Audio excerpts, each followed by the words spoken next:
ये आकाशवाणी रायपुर है। प्रादेशिक समाचार बुलेटिन के साथ मैं दीप्ति चंद्रा।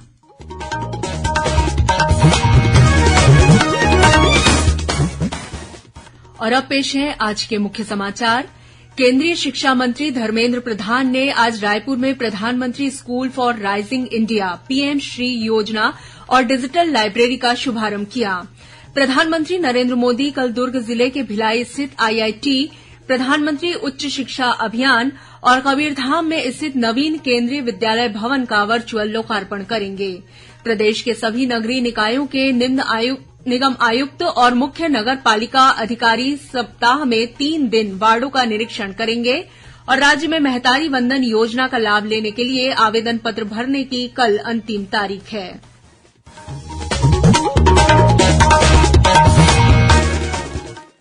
अब समाचार विस्तार से। केंद्रीय शिक्षा मंत्री धर्मेंद्र प्रधान ने आज रायपुर में प्रधानमंत्री school for rising India PM Shri योजना और डिजिटल लाइब्रेरी का शुभारंभ किया। कार्यक्रम की अध्यक्षता मुख्यमंत्री विष्णुदेव साय ने की। इस मौके पर स्कूल शिक्षा मंत्री बृजमोहन अग्रवाल भी उपस्थित थे। केंद्र सरकार द्वारा राष्ट्रीय शिक्षा नीति 2020 के तहत देशभर के 14,500 सरकारी स्कूलों को पीएम श्री योजना में अपग्रेड किया जा रहा है। इस योजना के तहत छत्तीसगढ़ के 211 स्कूलों का चयन प्रथम चरण में किया गया है। इसमें एलिमेंट्री स्तर पर 193 और सेकेंडरी स्तर पर 18 स्कूल शामिल हैं। इन स्कूलों के विद्यार्थियों को व्यावसायिक शिक्षा और स्थानीय उद्योगों के साथ इंटर्नशिप और उद्यमिता के अवसरों से जोड़ा जाएगा। साथ ही बच्चों को स्मार्ट क्लास के जरिए शारीरिक गतिविधि, योग और मानसिक विकास के साथ आधुनिक टेक्नोलॉजी की जानकारी दी जाएगी। प्रधानमंत्री नरेंद्र मोदी कल 20 फरवरी को दुर्ग जिले के भिलाई स्थित आईआईटी और प्रधानमंत्री उच्च शिक्षा अभियान पीएम ऊषा का वर्चुअल लोकार्पण करेंगे। भिलाई में आयोजित लोकार्पण समारोह में मुख्यमंत्री विष्णुदेव साय शामिल होंगे। वहीं प्रधानमंत्री उच्च शिक्षा अभियान पीएम ऊषा के लोकार्पण मौके पर जगदलपुर स्थित शहीद महेंद्र कर्मा विश्वविद्यालय परिसर में कार्यक्रम का आयोजन किया जाएगा।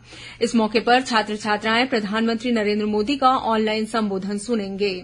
वहीं प्रधानमंत्री कबीरधाम जिले के महाराजपुर स्थित नवीन केंद्रीय विद्यालय भवन का भी वर्चुअल लोकार्पण करेंगे। इस कार्यक्रम में उप मुख्यमंत्री विजय शर्मा और सांसद संतोष पांडेय को विशेष रूप से आमंत्रित किया गया है। गौरतलब है कि केंद्रीय विद्यालय भवन निर्माण कार्य की आधारशिला वर्ष 2017 में रखी गई थी। वर्तमान में केंद्रीय विद्यालय कक्षा 11वीं तक संचालित है, जिसमें 486 विद्यार्थी अध्ययनरत हैं। केंद्रीय विद्यालय वर्तमान में आउटडोर स्टेडियम परिसर में संचालित हो रहा है। प्रदेश के सभी नगरीय निकायों के निगम आयुक्त और मुख्य नगर पालिका अधिकारी सप्ताह में 3 दिन वार्डों का निरीक्षण करेंगे। इस संबंध में नगरीय प्रशासन विभाग ने विस्तृत दिशा निर्देश जारी किए हैं।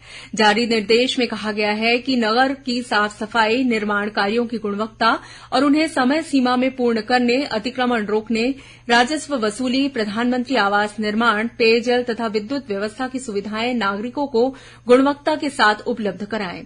गौरतलब है कि उप मुख्यमंत्री तथा नगरीय प्रशासन मंत्री अरुण साव ने प्रदेश के सभी नगरीय निकायों के कार्यों की समीक्षा के बाद अधिकारियों को नगरीय निकाय क्षेत्रों में आम जनता को जरूरी सुविधाएं मुहैया कराने के निर्देश दिए थे। राज्य शासन ने विभागीय खरीदी पर रोक लगा दी है। इस संबंध में वित्त विभाग ने सभी विभागों को निर्देश जारी कर कहा है कि आगामी 29 फरवरी के बाद किसी भी तरह की खरीदी नहीं करें। हालांकि इससे कुछ खरीदी को अलग रखा गया है। जारी निर्देश में कहा गया है कि सामान्यतः वित्तीय वर्ष के अंतिम माह में अनेक विभागों द्वारा जल्दबाजी में केवल बजट को उपयोग करने की दृष्टि से आवश्यकता नहीं होने पर भी सामग्री की खरीदी की जाती है, जिससे शासन की राशि अनावश्यक रूप से खर्च होती है। यह शासन के हित में नहीं है। इसी वजह से चालू सत्र के बजट में प्रावधान की गई राशि से खरीदी पर 29 फरवरी के बाद प्रतिबंध लगाया गया है। निर्देश में कुछ कार्यों को इस आदेश के दायरे से बाहर रखा गया है। प्रदेश में महतारी वंदन योजना का लाभ लेने के लिए आवेदन पत्र भरने की कल 20 फरवरी को अंतिम तारीख है। योजना का लाभ लेने के लिए हितग्राही निर्धारित केंद्रों में शाम 6 बजे तक आवेदन जमा कर सकते हैं। साथ ही पब्लिक पोर्टल से भी शाम 6 बजे तक ही ऑनलाइन फॉर्म भर सकेंगे। प्रदेश में अब तक 69,39,000 से अधिक आवेदन प्राप्त हो चुके हैं। राज्य शासन द्वारा इस योजना के लिए ऑनलाइन एवं ऑफलाइन दोनों माध्यमों से आवेदन स्वीकार किए जा रहे हैं। गौरतलब है कि राज्य में महिला सशक्तिकरण को बढ़ावा देने के लिए छत्तीसगढ़ सरकार द्वारा महतारी वंदन योजना लागू की गई है। इस योजना का लाभ पात्र महिलाओं को आगामी मार्च महीने से मिलने लगेगा। महतारी वंदन योजना के तहत राज्य सरकार द्वारा प्रतिवर्ष महिलाओं को 12,000 रूपये की सहायता राशि दी जाएगी। प्रदेश में सार्वजनिक वितरण प्रणाली के अंतर्गत वर्तमान में प्रचलित सभी 77 लाख राशन कार्डों के नवीनीकरण का कार्य जारी है। अब तक 62,69,000 से अधिक राशन कार्डधारियों ने नवीनीकरण के लिए आवेदन प्रस्तुत किया है। राशन कार्डों के नवीनीकरण के लिए खाद्य विभाग द्वारा ऑनलाइन सुविधा दी गई है। साथ ही राशन कार्डधारी स्वयं अपने मोबाइल से खाद्य विभाग के ऐप के जरिए राशन कार्डों के नवीनीकरण के लिए आवेदन प्रस्तुत कर सकते हैं। गौरतलब है कि राशन कार्ड नवीनीकरण का कार्य आगामी 25 फरवरी तक किया जाएगा। आगामी लोकसभा चुनाव के मद्देनजर रिटर्निंग, सहायक रिटर्निंग और उप जिला निर्वाचन अधिकारियों का 2 दिवसीय प्रशिक्षण आज से रायपुर में शुरू हुआ। इस कार्यक्रम के शुभारंभ समारोह को संबोधित करते हुए राज्य की मुख्य निर्वाचन पदाधिकारी रीना बाबा साहेब कंगाले ने कहा कि निर्वाचन की विश्वसनीयता, निष्पक्षता और पारदर्शिता बनाए रखना ही निर्वाचन अधिकारी की योग्यता की कसौटी होती है। उन्होंने कहा कि चुनाव अधिकारी के हर काम में यह प्रदर्शित होना चाहिए। इस प्रशिक्षण कार्यक्रम के दौरान अधिकारियों को उनके दायित्वों के साथ ही मतदाता सूची पुनरीक्षण, आदर्श आचरण संहिता सहित अन्य महत्वपूर्ण विषयों की जानकारी दी जा रही है। भारतीय जनता पार्टी ने लोगों की समस्याओं के निराकरण के लिए रायपुर के कुशाभाऊ ठाकरे परिसर स्थित प्रदेश भाजपा कार्यालय में सहायता केंद्र शुरू किया है। आज वन मंत्री केदार कश्यप ने आम जनता और पार्टी कार्यकर्ताओं की समस्याओं को सुना और उन्हें उचित समाधान का आश्वासन दिया। गौरतलब है कि सहायता केंद्र में सप्ताह में 5 दिन अलग अलग मंत्री और भाजपा पदाधिकारी बैठकर आम जनता और कार्यकर्ताओं की समस्याओं से अवगत होंगे। इसके लिए दोपहर 2 बजे से शाम 5 बजे तक का समय नियत किया गया है। आयकर विभाग द्वारा कांग्रेस के बैंक खाते फ्रीज करने के विरोध में पार्टी के पदाधिकारियों और कार्यकर्ताओं ने आज प्रदेश के सभी जिला मुख्यालयों में धरना प्रदर्शन किया। राजधानी रायपुर में पूर्व राज्यसभा सांसद छाया वर्मा, पूर्व विधायक धनेन्द्र साहू, अनीता शर्मा, महापौर एजाज ढेबर और शहर कांग्रेस अध्यक्ष गिरीश दुबे सहित बड़ी संख्या में पदाधिकारी और कार्यकर्ता शामिल हुए। धरना प्रदर्शन के बाद आयकर आयुक्त को ज्ञापन सौंपा गया। लेफ्टिनेंट जनरल अशोक जिंदल ने आज अखिल भारतीय आयुर्विज्ञान संस्थान एम्स रायपुर के नए कार्यपालक निदेशक और सीईओ का कार्यभार संभाल लिया है। श्री जिंदल आर्मी अस्पताल दिल्ली के पूर्व निदेशक और कमांडेंट रहे हैं। श्री जिंदल ने कार्यभार ग्रहण करने के साथ ही एम्स के चिकित्सकों और अधिकारियों की बैठक लेकर मरीजों को अत्याधुनिक चिकित्सा सेवाएं उपलब्ध कराने के लिए हर संभव प्रयास करने को कहा। बीजापुर जिले में स्वामित्व योजना के तहत 169 ग्राम पंचायतों का ड्रोन सर्वे किया जाएगा। जिला कलेक्टर अनुराग पांडे ने बताया कि यह कार्य केंद्र सरकार द्वारा ग्रामीण क्षेत्रों में जमीनों के राजस्व रिकॉर्ड को और अधिक प्रमाणित करने के उद्देश्य से कराया जाएगा। उन्होंने बताया कि अभी तक राजस्व रिकॉर्ड में जितने भी गांवों की जमीन होती थी वह 1 या 2 खसरे में ही सीमित होती थी। उसमें व्यक्तिगत जगह का चिन्हांकन नहीं होता था। इसके कारण उसका कोई राजस्व रिकॉर्ड नहीं बनता था। हालांकि कुछ पट्टे बनाकर दिए जाते थे, लेकिन अब उसको और अधिक प्रमाणित करने के लिए केंद्र सरकार की इस योजना के तहत ग्रामीणों को उनकी जमीन का व्यक्तिगत पट्टा दिया जाएगा।